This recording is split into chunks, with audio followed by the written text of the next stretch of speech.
Would you like to play a game? Sergeant Sacker, listen to me. We've traced the call. It's coming from inside the house. The caller is in the house. The calls are coming from the house. Be afraid.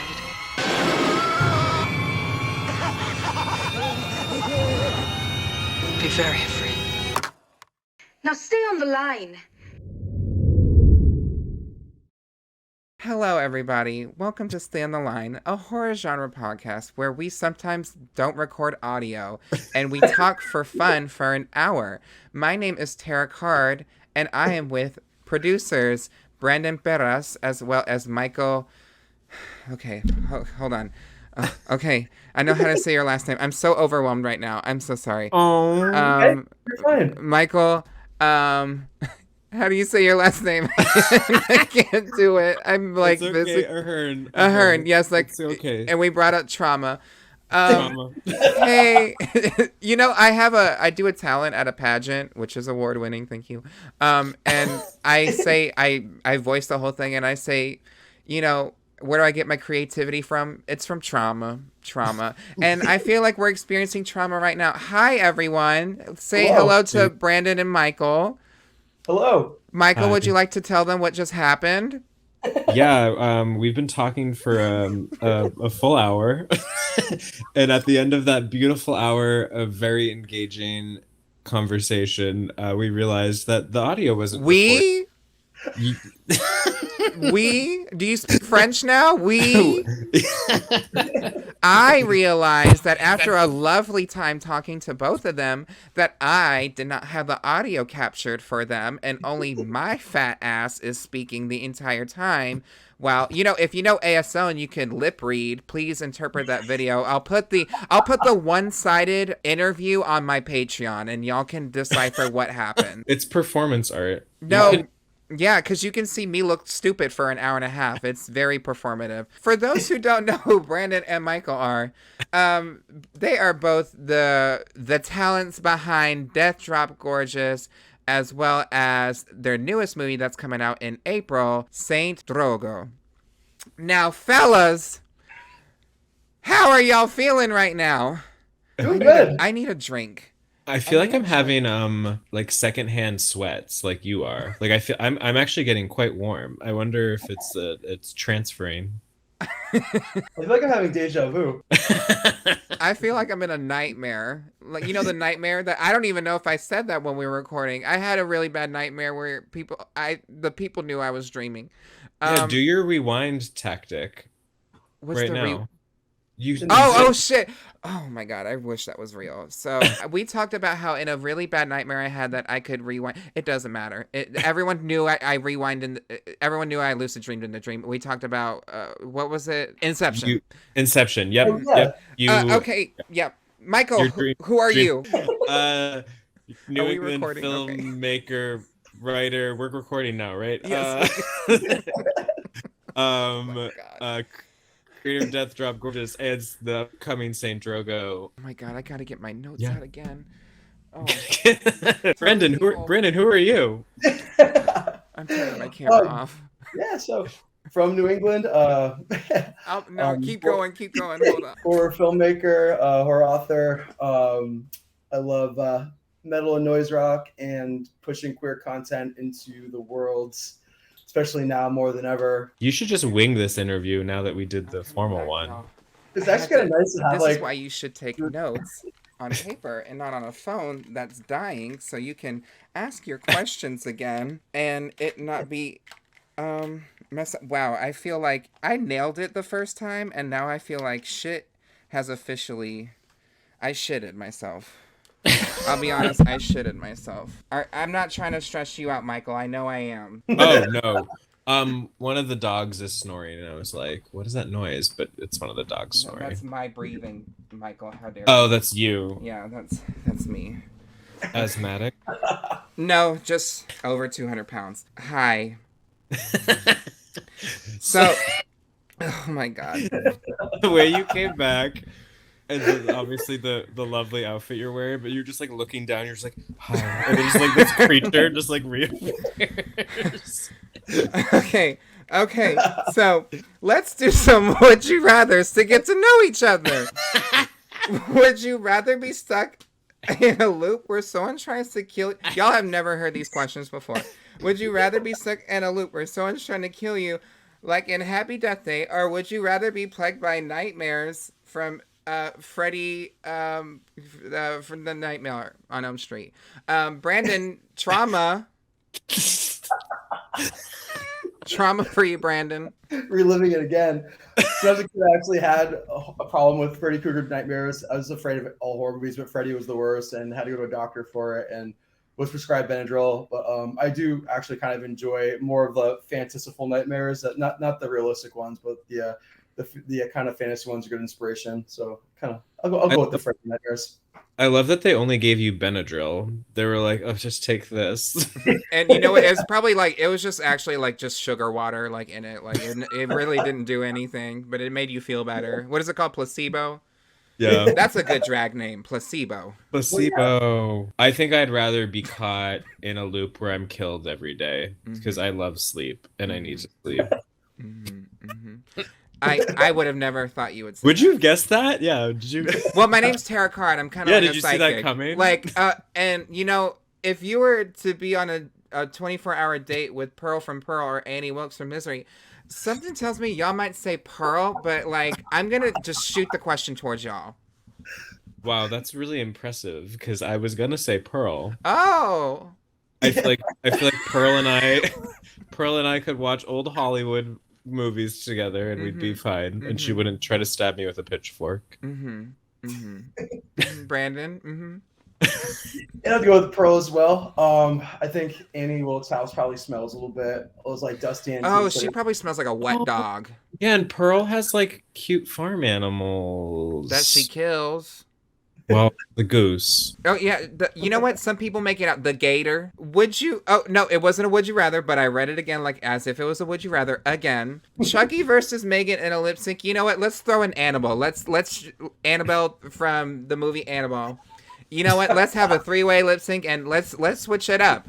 They're battling it out. Who's going to win? Who are you betting your money on? Megan, 100% still. Still Megan, right? Does Annabelle even move? I feel like they moved the limbs for her like a marionette. Oh, I thought like Annabelle just like appeared sitting in other places. She's very much like Weekend at Bernie's. Like you don't see her moving, but you know she does move at times when the demon is picking her up. That movie like doesn't make sense. Yeah. I love Rue. Yeah, but the demon's just picking her up. If they're listening, I love Rue. Yeah. Oh, wait, Michael, you're frozen. Is Michael frozen for you? He's frozen. Yeah. Oh, my God. He's stuck in the loop. You know what? You ask and you shall receive. Michael, can you hear us? Did your computer die? You know what, Brandon? Since you haven't answered. Oh, wait, Michael, I see your lips moving. Are you alive? Sorry. I can hear you. Can you hear me? Maybe. Okay. Yeah, I don't know. This Wi-Fi, man. Okay. Cricket Wireless.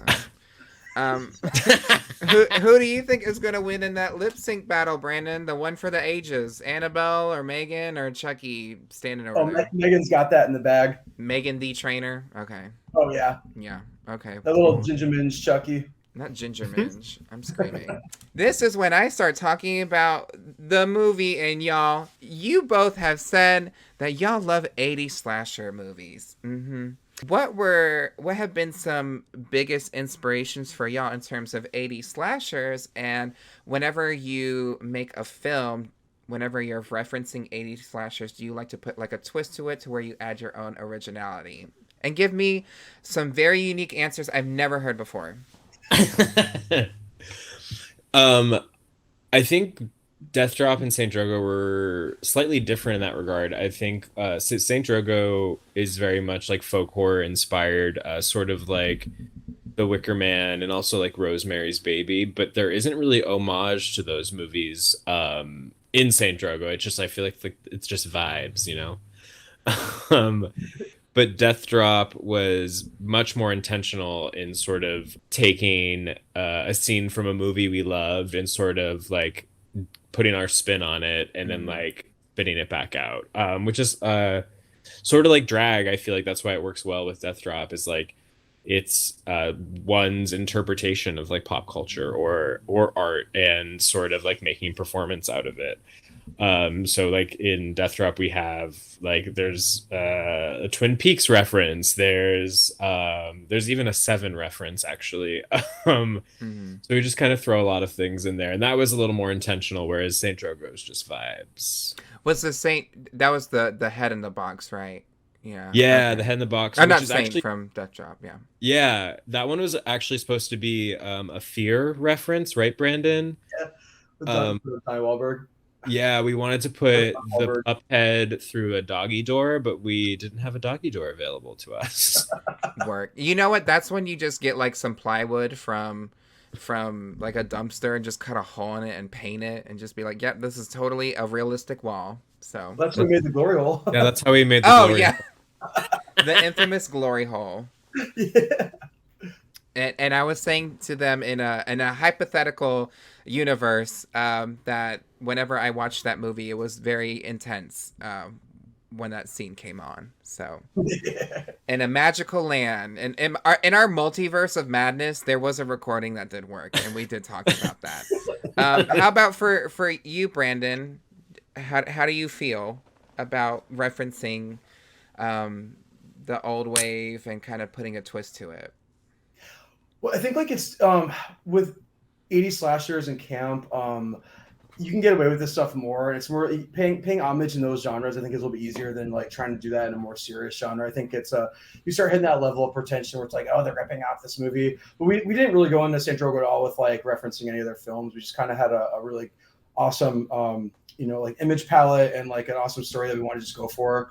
Or with Death Drop, like we were saying out loud, like let's reference Misery, like when Wayne's shoving the bingo cards into Ninny's mouth, like that's like Misery, where she, he's putting the ash in the pages in her mouth. Like we said that out loud, like let's do like a Misery homage. Like it was just fun. I think it's I think when like people watch these kind of like camp films and 80s slashers, they love the Easter eggs. They love just the stupid little like fun references and stuff. Like I personally love that stuff too. So we just kind of want to make it fun for everybody. And y'all said that Saint Drogo was supposed to have more of like a serious approach, a little bit more scarier. What led to that decision from, it's going to be very counter opposite of Death Drop Gorgeous. So like what led to y'all being like, you know what, let's change it a little bit and really just scare bitches? I think COVID had a big hand in that. Like Mike and I lived together with my partner Ryan, who's also helped us with Saint Drogo, and like we knew we were going to have a really small cast and crew to film this. So we filmed in the wintertime. There was like 4 or 5 of us. And we kind of wanted to make a more scary, sinister story and just kind of, go for it. We made Death Drop, like, half the writers and the other crew, like Chris Delpy and Wayne, love like the camp stuff too. And we were able to get that out of our systems with Death Drop. I think like Mike and I want to explore more of like just doing something a little bit scarier and more serious. Because we have a third project coming out that we want to do that combines all of it. So like Chris and Wayne and my partner Ryan, all of us, the next one we're doing is very like kind of like right down the middle. It's campy, but it's also kind of serious too. So it'll be like a combination of all these worlds coming together. I think like what initially drew me to horror, or maybe not initially, but like at some point I was like very intrigued about like what images scare people, or like what situations, what sort of scenes and moments like terrify people. And I thought we wanted to try and challenge ourselves to make something scary, because I think we did, not to no brag. I think we did, like we made I watched Death Drop and I've seen that movie like 1,000 times, and like I don't like particularly enjoy sitting through it, but when I do sit through it again, like I laugh still. Like I think we made like a pretty fucking funny movie, a quotable movie, and I think we did it well. And so I think we're inspired by a lot of different genres, and I think we just wanted to kind of explore what else we could do. Are we just going to be a camp queen? No, we're going to be a spooky queen too. Yeah. I might be both. I don't know. From the time from Death Drop to Saint Drogo, what is some things that you took from rewatching it and just working through that you applied to this movie, where you're like, okay, this is what we can do better. This is how we can get the shot better. This is how we can do a death sequence better. I know y'all said originally that the script was 140 pages long, and I just knew that because I'm psychic. Yeah. So, like, how did that, there goes that timer. Okay. Well, I'm going to literally jump somewhere. You're totally fine. It's okay. I'm going to jump from my 1-story window and hopefully land on my neck. So the spikes will protect you. Okay, but I will say it now. Okay, answer that question. You got it. Okay, come on. Yay. I think, yeah, when we were writing Death Drop, we were just doing a lot of yes ands, and we had 140 pages, and we didn't know what we were doing, and we didn't know that. I mean, I think at some point I heard that a page in a script is usually equal to a minute. Yeah, I heard that too. Yeah. Someone somewhere told me that. So when it came to St. Drogo, we were like, let's just streamline a story. Like, let's just say like a single arc storyline and not throw, let's have 2 closeted cops. And then also let's have this busted drag queen talking about dead bodies. And let's also throw in, I don't know, a sex scene. Whereas this was, how do we take all those things, but make it one like straight, very easy to follow plot. So that was one of the things we learned. I think the St. Drogo script is like 70 pages. Okay. So yeah, we decided to smarten up in that regard. We also brought on an actual camera person this time. So our friend Kevin, he actually scored a good chunk of Death Drop Gorgeous too. Brought him on board, and it just took a lot off our plate too, because like when we were filming Death Drop, I did primarily majority of the filming and trying to act in it, film, and like we're running around doing lighting, like Mike's acting and doing lighting, and we're all just doing wearing like a million hats. So it was nice to have something that large taken off our plate. And my boyfriend Ryan, that's doing the editing right now, is he did sound for Drogo and Death Drop, and he's doing all the editing. So it's just kind of nice to have people there to take away some of the responsibilities. So it's not like like our drag queens that are acting the film holding lights for us, and it's just craziness. Yeah, I mean, if you think about it, like, imagine Eddie Murphy doing like Norbit, but he's also the film person. Like, sir, you're doing a lot right now. And we had a good chunk of that in Drogo too, but I think we got stuff done a lot faster and more concise. And we were a little more deliberate about making sure. Like, I just feel like we took a little more time when it came to being on set and making sure we got the shots we wanted. Whereas Death Drop was very like guerrilla style, asking some club owner if we could shoot a quick scene before they opened on like a Saturday night. That's kind of like the charm to it though, because it also, it's like, I'm getting my community involved, and like, we're all making a movie together. So let's I know bad reviews happen, everybody. I don't really give a fuck. I love when we get clocked for using non-actors and having a small budget and looking cheap. And it's like, yeah, we know. Like, literally, like you're pointing out all facts. So. We see the man behind the curtain, y'all. It is okay. I wish you could see like when we have like 8 hours at a club, like the amount of fucking shit and hustling we had to do, like setting up that entire bingo sequence, that big fight that happens at the end, like. We had such a limited amount of time, and we had to like run in and just like fucking do it. It was like a tiring, exhausting day. Like these 12-hour days of like people volunteering their time, people volunteering, doing their drag. So it was just like, it's wild. Yeah. I mean, and even just setting up takes like sometimes just like an hour to just set up the shot. You haven't even hit record on anything yet, or making sure everyone's there on time. And even doing that in drag is like, bitch, setting up my body. Putting pads on, it takes an hour, Yeah. And if I had to piss or take a shit, I'm going home. It's the end of the day for me. I'm so sorry. You guys have said before, long ago, that you wouldn't have called yourselves film directors or just film directors before Death Drop Gorgeous, and post that. How did that make y'all feel, knowing that you just made a movie? Like, you have something now that people are viewing. It's on streaming platforms, video on demand. It's on Tubi, Shudder. How did the classic Tubi? So how was it? like was it like a little rewarding? Like, how did y'all feel in that moment? Like, wow, I just put out a movie. I just put out my first movie. It was wild because like when we filmed this, we thought it was just gonna be like a YouTube classic. Like we didn't think it was gonna go as far as it did.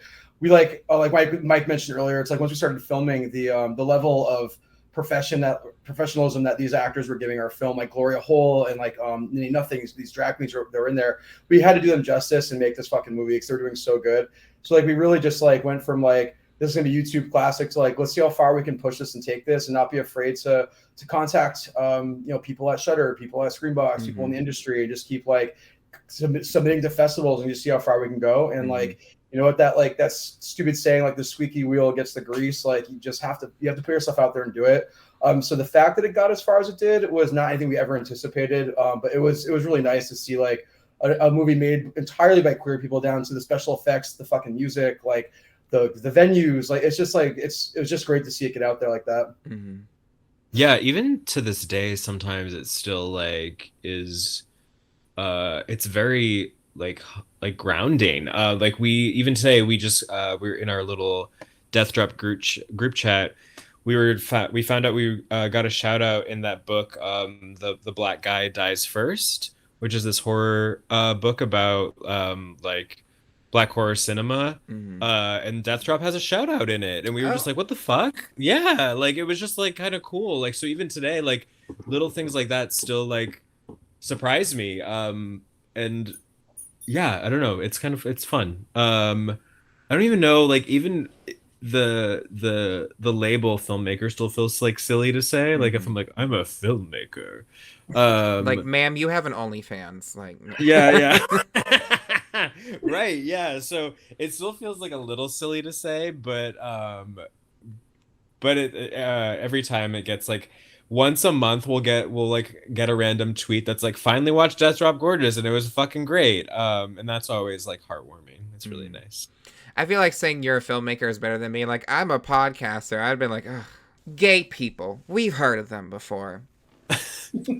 Hi, gay. Y'all said it's kind of important to have queer-centered, spaces. Not everyone's going to be queer on a set, but y'all make it a choice to at least have your leading cast in the film be queer.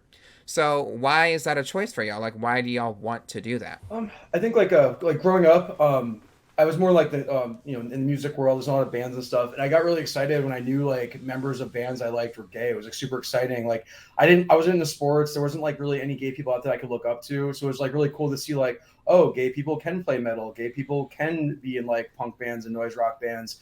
Then I started finding out like a lot of like film actors were gay that were playing these roles too. Like that was kind of inspiring too. So I feel like it's almost like me giving back, like putting it out there, like we have queer people in our films that are doing special effects, that are acting, that are directing, that are writing, and maybe like like little gay youth can look up and be like, oh, there are gay people in the film industry, in the metal and noise rock industry. Like I can aspire to be these things. So I mean that was important to me when I was younger. So I kind of feel like that's like I owe that back to everybody. But I don't know. Yeah, I feel like for me lately, it's been important to remember that the goal of queer art should never be just mainstreaming. I feel like that's when, if your goal is just to mainstream gay, if that's the gay agenda, then like you're kind of like losing all character when it comes to queer art. So I think it's been important for me, at least with our projects, and not just films, but like events we throw or whatever it may be, that like it's not about creating like Bros, for example. Like that was a gay movie, but it wasn't a gay movie. It was just seemed like it was for a demographic that is not us. Right. Yeah. So, and we did talk about it in a long ago part where we said like, sometimes it's easy for gay people to hate things, or like gay people to come for other gay people. But I feel like that Bros movie was like, is this for gay people? Yeah, that was a Billy. Yeah, no.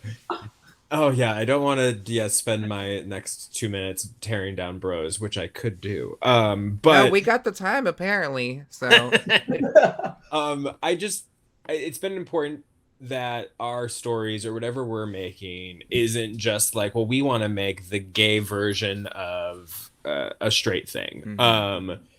And yeah, I don't know. I feel like our approach to things has been very much the like Brandon was saying, like the sort of creating something for youth or for other people to realize that there are other gay people and it's not just this sort of like corporate sponsorship version that's being fed to us through Hulu.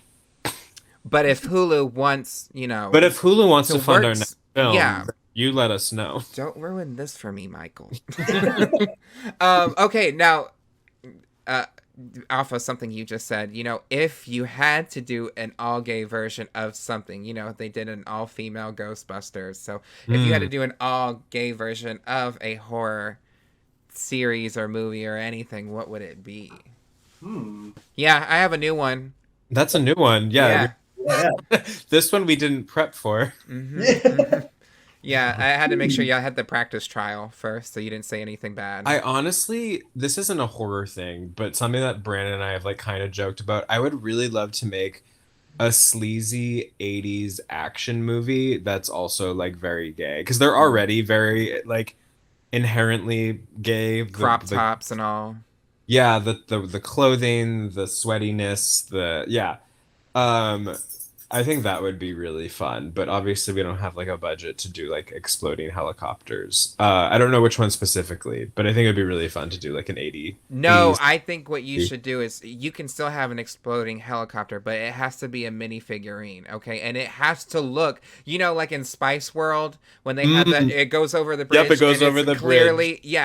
Yeah, I think that would make it even 10 times better if you had a clear Transformers helicopter that just exploded. You're just encouraging me right now, so you're welcome. Maybe for the that'll creativity. Be our next... Well, Brandon, what are you adding to the table? Yeah, that's a really tough one. Because I feel like sometimes, like in these horror movies, when they're like representing like masculinity, it just comes off as like really gay. So I'm trying to think like where to. That's a really, really tough question. I might have to come back to that one. What would you do? I think I would. I can't say Nightmare on Elm Street because there's already a gay one. Okay, there's already a gay one. He has the limp wrist too. I would probably say, give us a gay ass Jaws, like. Oh yeah. With a bunch of lesbians. Oh my god, the lesbians would kill the shark way too quick though. Okay, well. The lesbian can come in at the third act to like finish it off. The whole movie should just be the gays. That's usually me in a threesome too. I come in the third act and I finish it off. Okay. I would. You know what? No, a gay Evil Dead. Evil Dead is one of my favorite movies. I had the Japanese original poster right here. I would say a gay Evil Dead because they already are a bunch of couples in that first movie and the remake. So why not? Yeah. And Ashley loses his arm, so that could, never mind. But you finish the story. Finish the story. If you were to make any horror movie and you could cast anyone in it, doesn't matter the budget or who the fuck it is, they just have to still be alive because that would be kind of weird. Who would you cast to play your lead in a horror movie? I'm going to stick with my gut. Not original. And I'm going to say Kristen Stewart. I would love to see Kristen Stewart in a horror movie, and I love her. Wait, did you say Kristen Stewart before? I mean, once a time. Wow, you weren't listening to me. No, you said because we were talking about Hayden Panettiere after. I don't think you did. I said Kristen Stewart, and then you started talking about Hayden Panettiere. I feel like you said somebody else. And you know what? Gay rights. Gay rights. She is in a horror movie. No, Kristen she isn't. Stewart? I mean, Underwater was. Oh, wait, yeah. It was a little horror-esque. Yeah. Twilight. Oh yeah. The Lizzie Borden one too. Yeah. That movie was supposed to be campy. Did you know that? Twilight? No. The Lizzie Borden movie. Oh. And then they made it serious. Is that the one where she's like coming real hard down the hallway? Or is that a different one? Probably. Wait, are we talking about the same? She's like going down the hallway and she's like gripping the walls. I think she's supposed to be in distraught. Wait, I think that's when she's Diana, Princess Diana. That's the Princess Diana. Close. Brandon, Princess Diana. who would you cast? I'd cast Alex Esso. I don't know. I'm like obsessed with her. I don't know why. I think she has an awesome look. I'd love to put her in some weird role. Her or my undying love for Tom Hardy. I'd like to put him in a movie too. Tilda Swinton. Tilda Swinton too. I feel like you said Tilda Swinton. I did. You said Sigourney Weaver. Okay. No, what? I didn't say. You said Sigourney Weaver. Maybe so. Maybe so. Okay. You know what? I want to see Kristen Wiig. Let's put her in more things. What is she doing nowadays? Well, wasn't she in the Wonder Woman movie? Yeah, that was like the last thing, right? I don't keep up with those movies. She was in Mother. Did you watch Mother? Mother, the Darren Aronofsky movie? Yeah, right. Was she? Oh god, it's been a while. She's in Mother. She's like just there. Oh yeah, I kind of remember that. Michelle Pfeiffer's in that movie too, right? Yeah. I saw that in theaters. It was upsetting. It's wild. And not in a good way. Yeah. We're going to go to an ad break. And what are we going to be talking about, y'all, when we come back? That's Rob Gorgeous. Saint Drogo. Okay. Ourselves. Okay. And horror. Yeah. What did you call me? A horror? Okay. A horror. Mm-hmm. To society.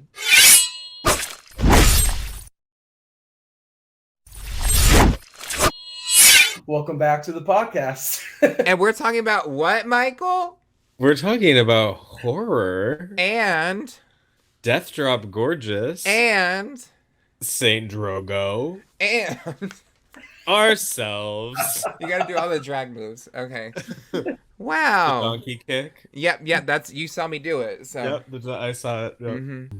Now, because we talked about remakes once upon a time, and if you were to remake any movie, what would you choose and why? I really wanted to years ago do a remake of Alfred Hitchcock's Rope, because it's just like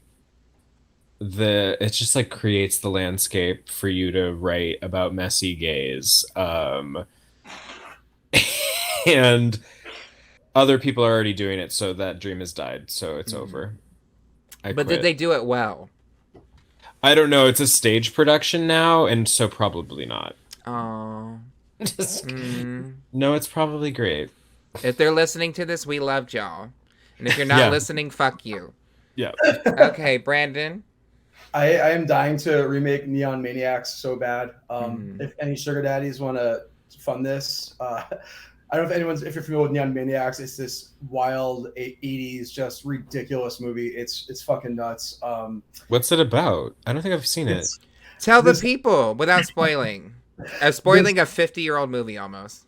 This army of mutants just invades this town, and like they're just in these ridiculous costumes. It went through production hell. The ending is absurd. It makes no sense.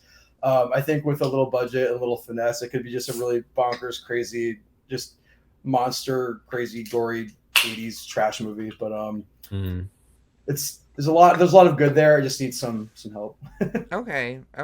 Since the 80s is a big inspiration for y'all 80s slashers, are there any other eras of horror that really speak to y'all that you tend to fall back onto that inspires your creativity? For Saint Drogo, a lot of it was sort of 1970s like kind of horror, folk horror definitely, but like it was when we were writing Saint Drogo, it was the first time I got to watch The Wicker Man and Rosemary's Baby, and like those definitely like subconsciously like seeped in. Just like I don't know, those I think those are some of my two favorite like horror movies ever, especially Rosemary's Baby. It's so good around that time.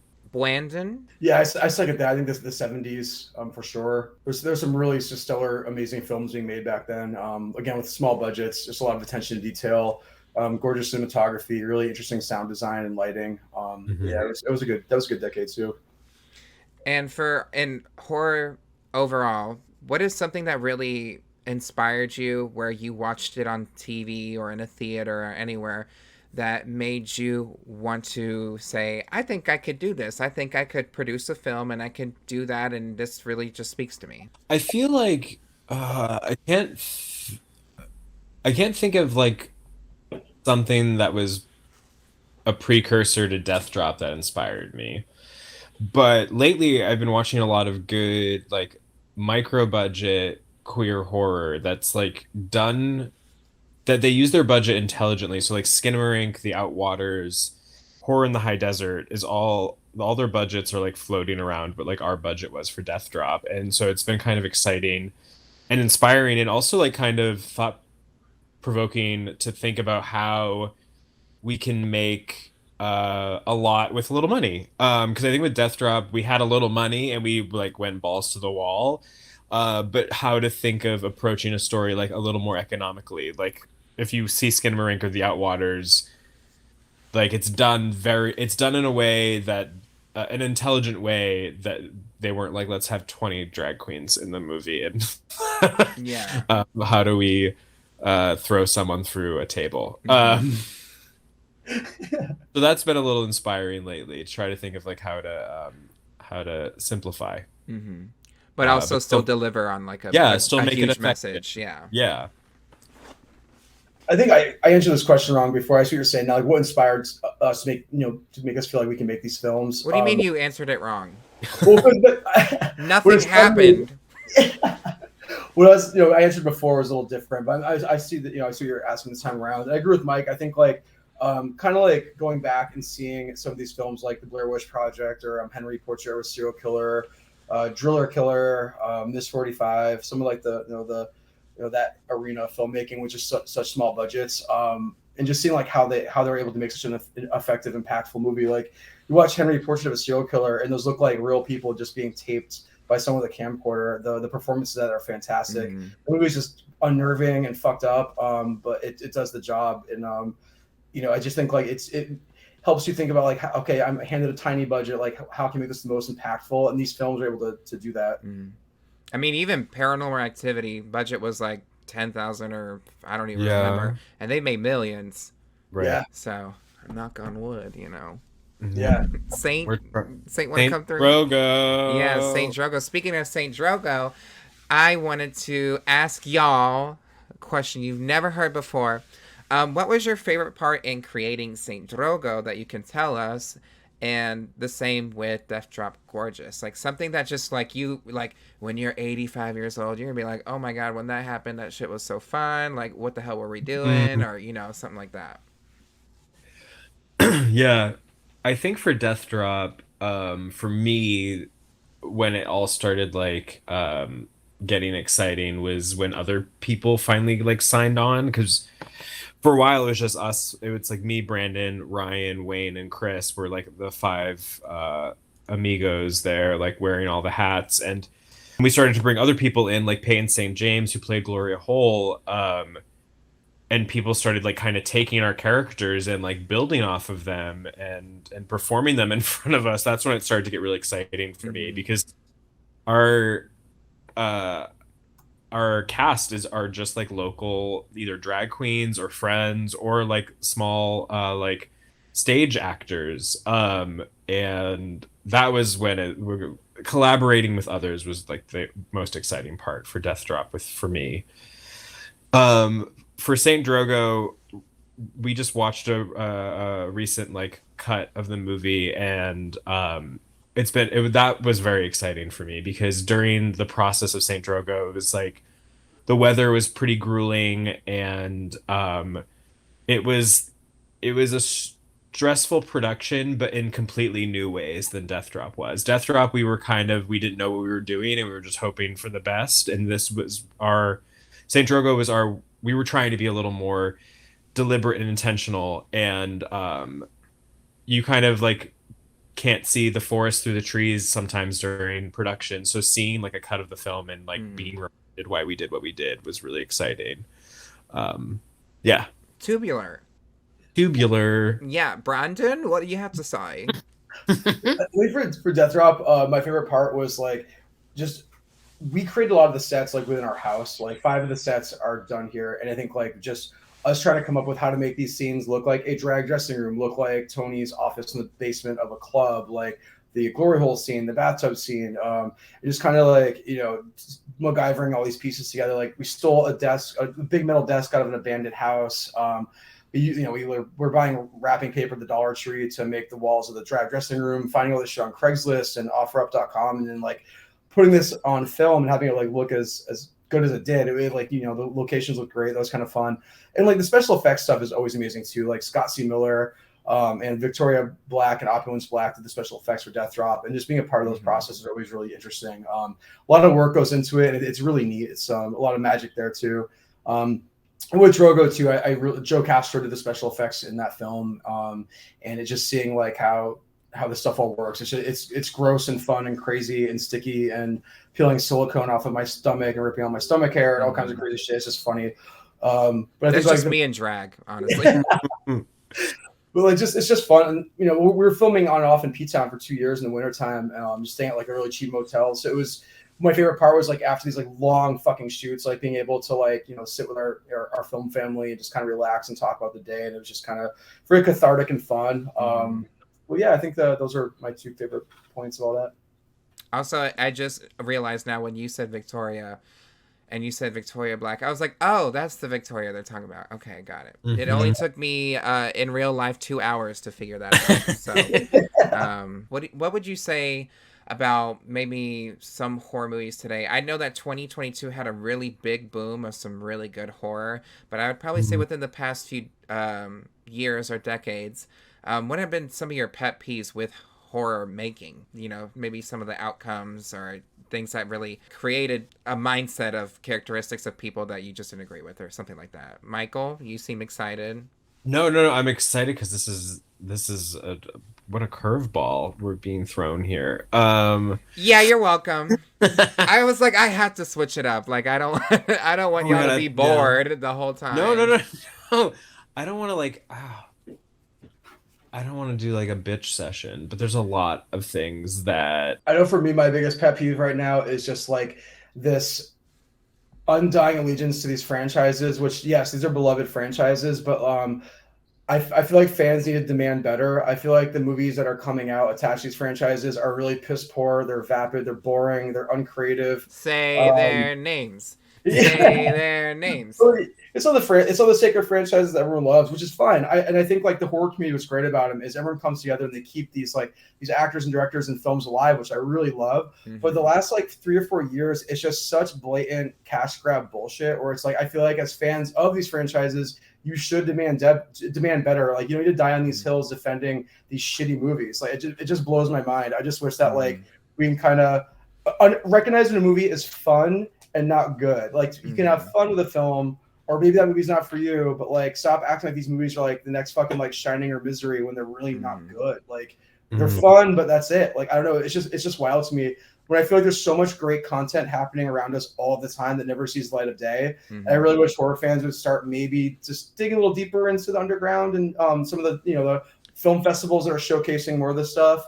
Go to the theater, support these films, have a blast, but like don't go nuts and don't become assholes online, like telling people they're stupid if they don't get it and yada yada yada. You know where all this goes. So you better drag the new Halloween movies.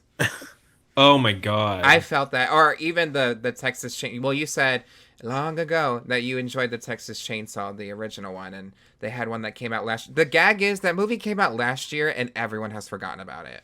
Yeah. That's the thing about a lot of the franchises too. It's just like they spit them out, and then it feels like it was so long ago, and I was like, oh, that was just last year, and then and we're not even thinking about it. I will say I didn't watch it, but Prey I heard was really good.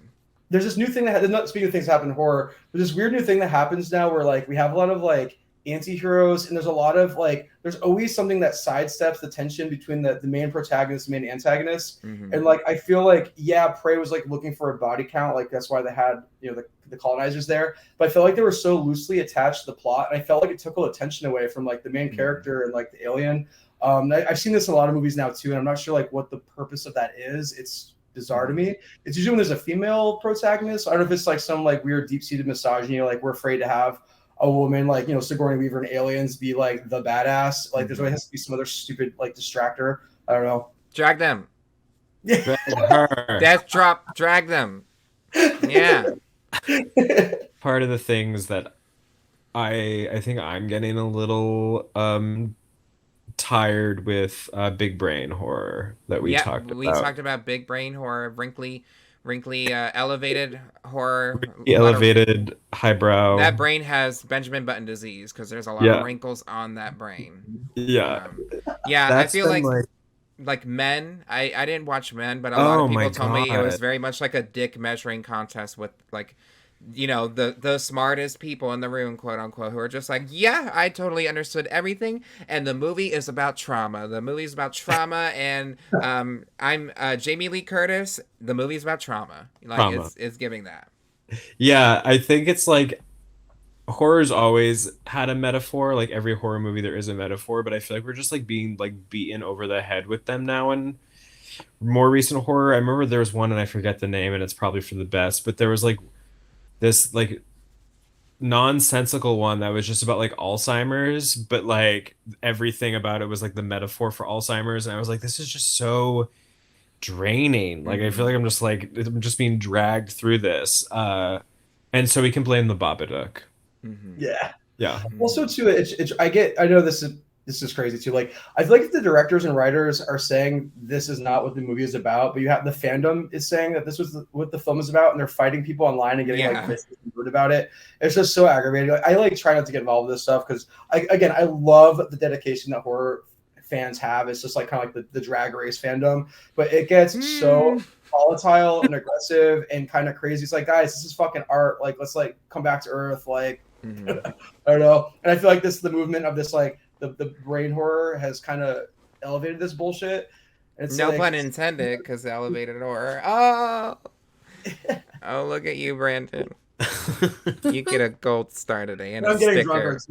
Yeah, and we did talk about this book that I have in my hands that you can see I got for $20. This is, for those who are just listening, The Essential Horror Movies by Michael Mallory. Not you, Michael. Not me. And it talks about very impactful horror movies that if you are a casual fan of horror movies, you need to watch the ones in here. And it has a lot of good ones. Suspiria is referenced in this, Giallo in general, Dracula, The Mummy, not with Brendan Fraser. I heard his real name is actually Fraser. Oh, weird. Oh. Yeah, it's not Fraser. He was like, people are saying my name wrong this whole time. I was like, work.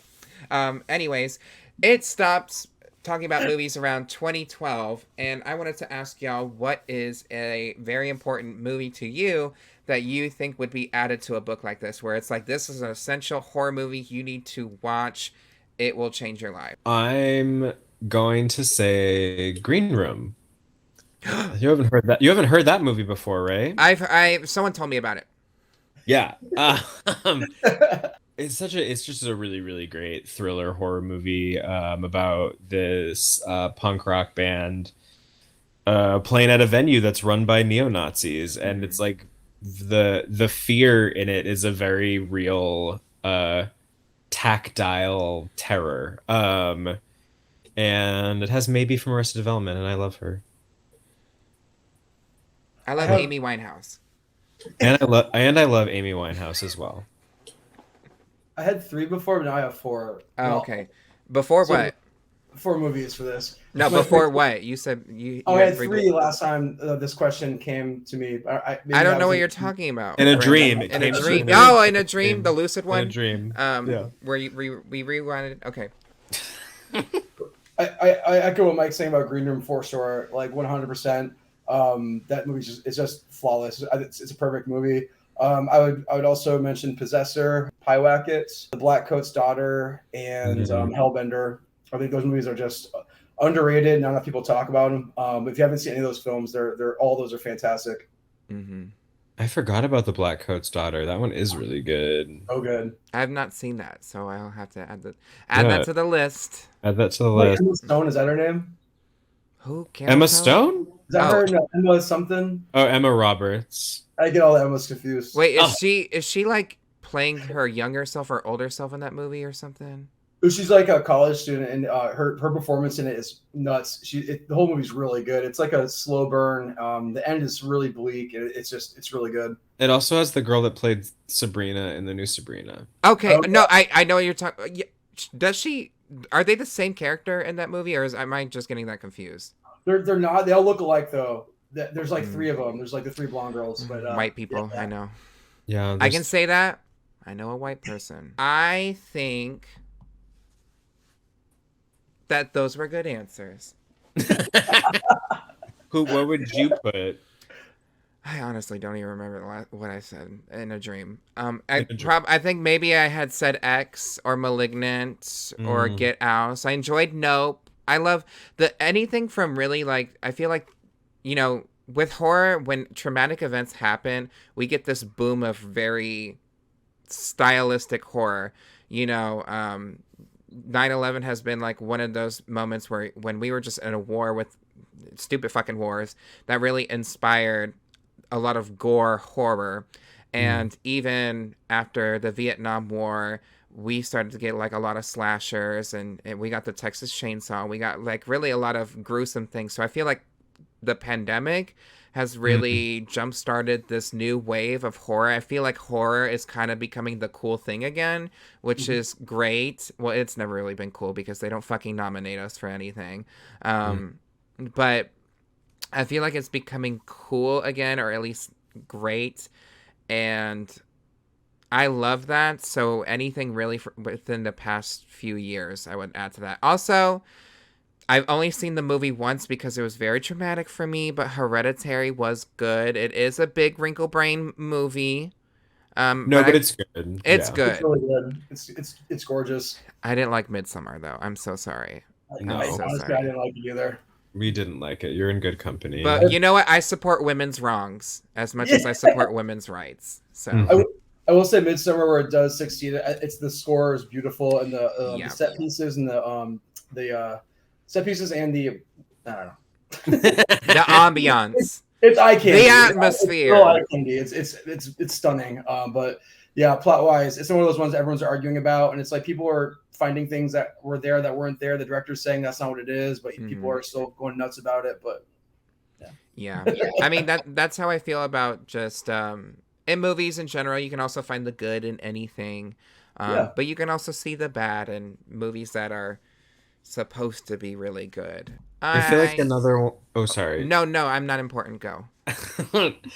I think another one that we should go in that book is It Follows. Oh, someone maybe once said that before. Yeah, I'm sure someone has thought of that before. It's a modern classic. Someone that maybe didn't think to look at the recording first and to determine if things were going to work properly. And also, The Hills Have Allies, because that was a joke that I made about an hour ago, and it was great in that context. And now it just doesn't make sense. We were just talking about The Hills Have Eyes, how, that's a decent remake that was good. And do y'all have any remakes that y'all enjoy? Because I know we don't really care for remakes too often. So speaking French again. So baguette. The 80s classics, so the Holy Trilogy, The Thing, The Blob, The Fly, always get all the credit, which I think those remakes are fantastic. I actually enjoyed the Maniac remake with Elijah Wood. I thought that was really fun. Evil Dead remake was good. I love that movie. It's literally one of my favorite horror movies. It's great. Yeah. I can't wait for the new one. That is a franchise where I'm like, you haven't been around for 10 years. Bitch, let's see what's going on. And they're making like new installments of it, which I appreciate more than like a reimagine, like, the whole fucking shit they do.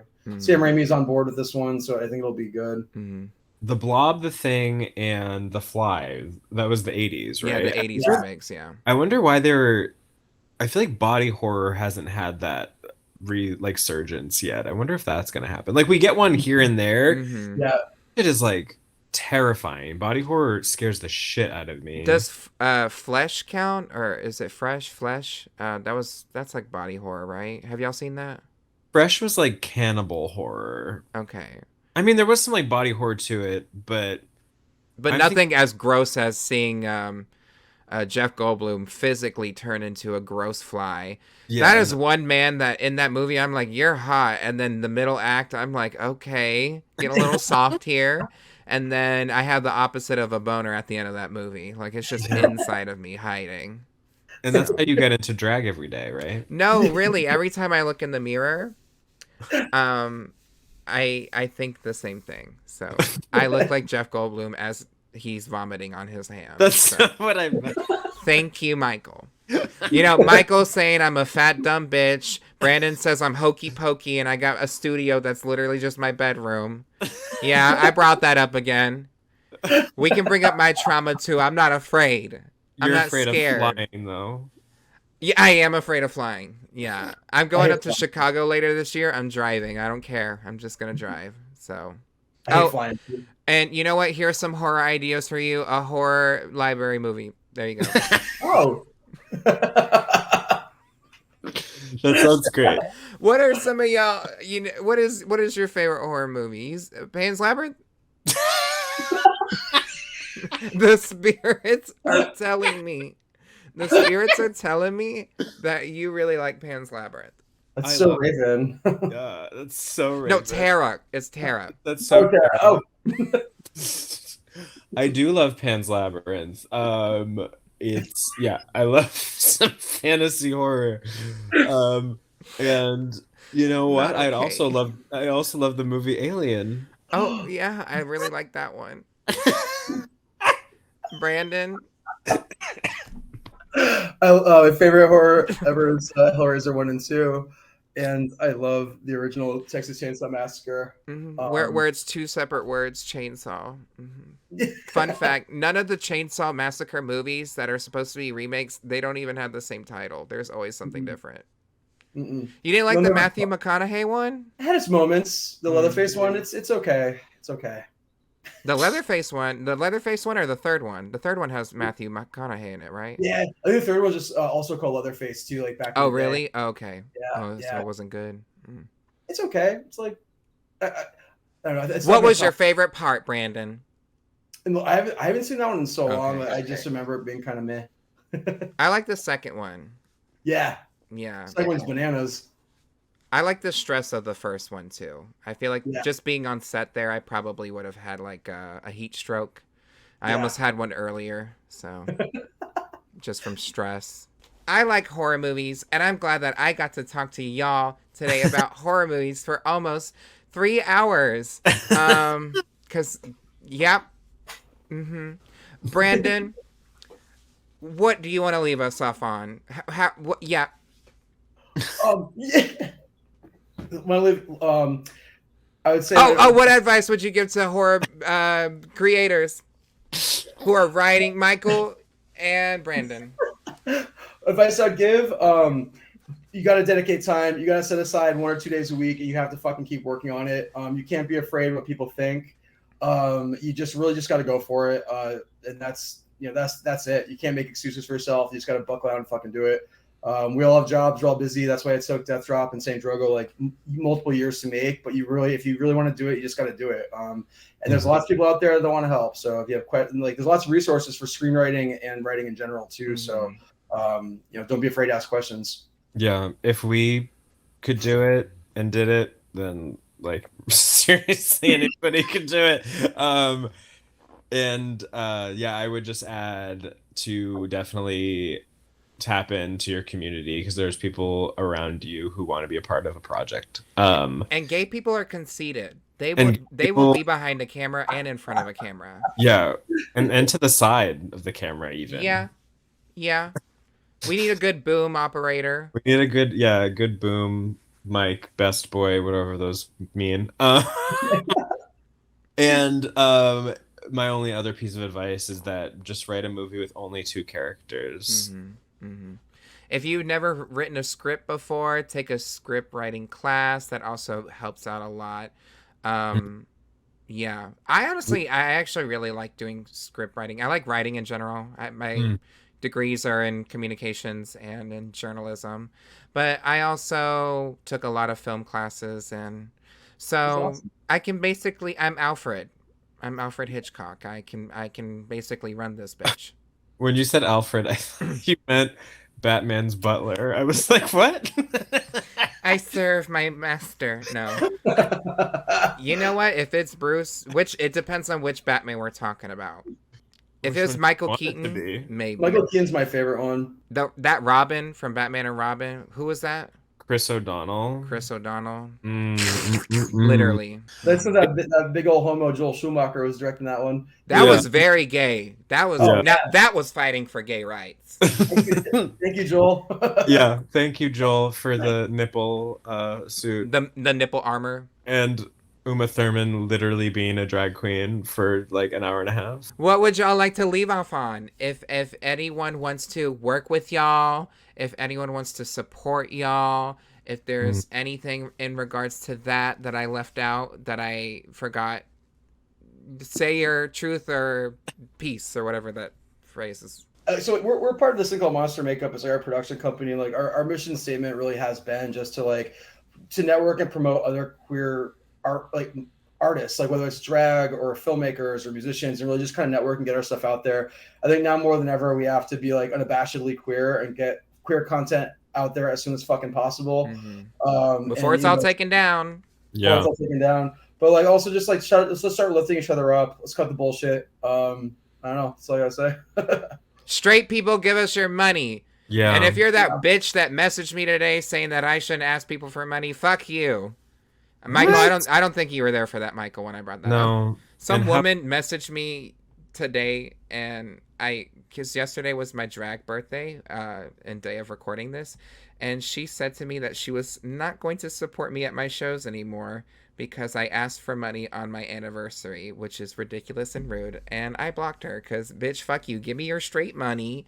Yeah. Your kin, your cousins, and your family are causing these things to happen to us where we might not have rights anymore, so fuck you, and give us money. Support queer artists. Y'all have had it good for too long. Where can we find y'all? If people want to support you, if they want to buy your movie, if they want to watch your movies, where is Saint Drogo gonna be? How can we get in contact? What is your mailing address? Can we ship you a box? You can always ship us a box. Is that directed to me? Yeah. Oh, okay, cool. You can find Death Drop Gorgeous if you would like to watch it. Is on Shudder, Tubi, and basically anywhere else you can stream anything. Tubi's the free option with ads for all you cheap people that don't want to give us your stray dollars. But if you're gay, go ahead, girl. Yeah, go for it. And then we're on Twitter, Instagram, and Facebook. If you just search Death Drop Gorgeous or Saint Drogo, we'll pop up there.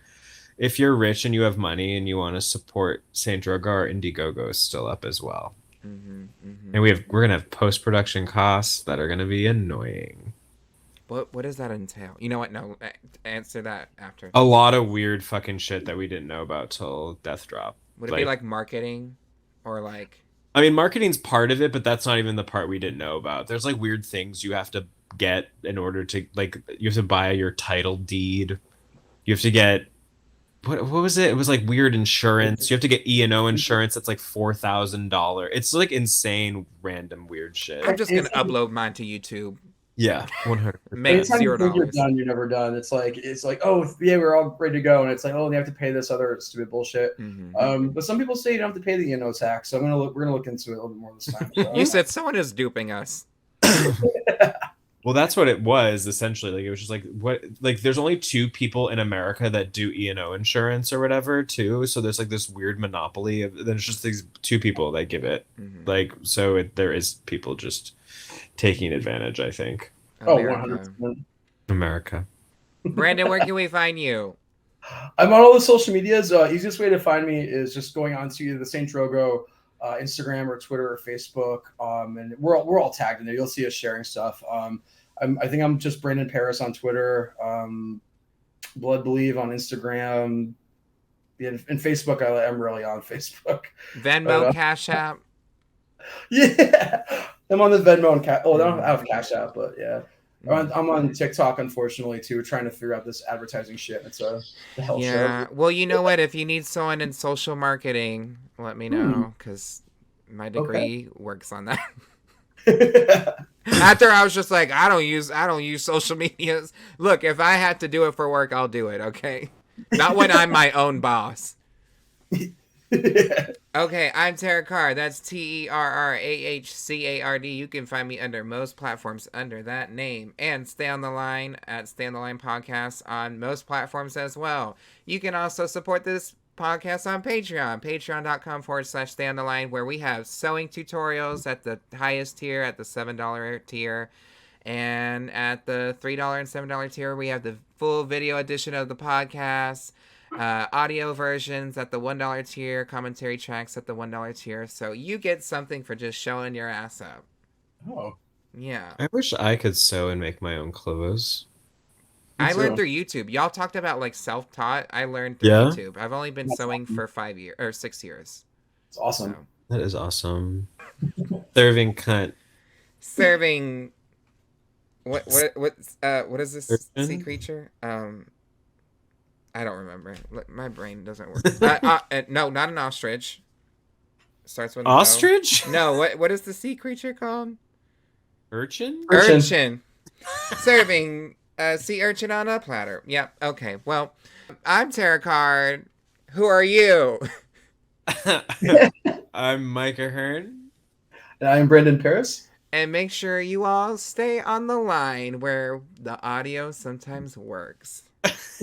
Bye.